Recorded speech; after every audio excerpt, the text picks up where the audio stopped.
The EU will start vaccinating officials and MEPs at exclusive vaccine centers in Brussels. As European citizens are forced to wait across the continent, Europeans hoped for a better and happier year in 2021 after seemingly endless months of COVID illness, deaths and pandemic-linked economic misery. However, so far, Brussels does not seem to have covered itself in glory. EU countries lag significantly behind Israel, the UK and the US in getting jabs into arms. A number of EU members have stumbled nationally, too, with heavily criticized rollouts of the vaccines they did manage to obtain, in Germany, Belgium, Bulgaria and beyond. Despite these failures, the Brussels-based institutions appear to have taken solid preparations to vaccinate their own officials. The European Commission, Council of the EU and European Parliament are now set to open their vaccination centers for officials and MEPs. Until now, jabs had mainly been available to healthcare workers and care home residents.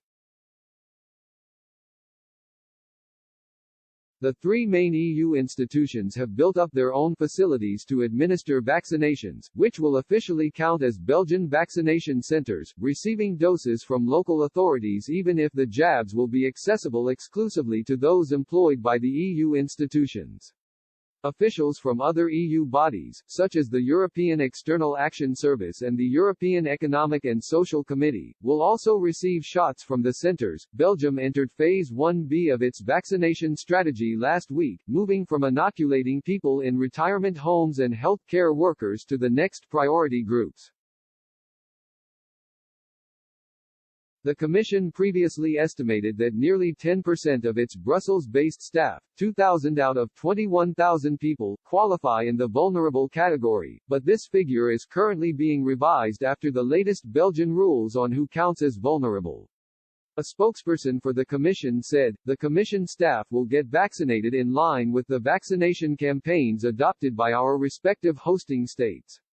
The staff members concerned have been requested to substantiate their vulnerable status with adequate documentation earlier this year. The Parliament and Council could not immediately say how many staff qualify as vulnerable.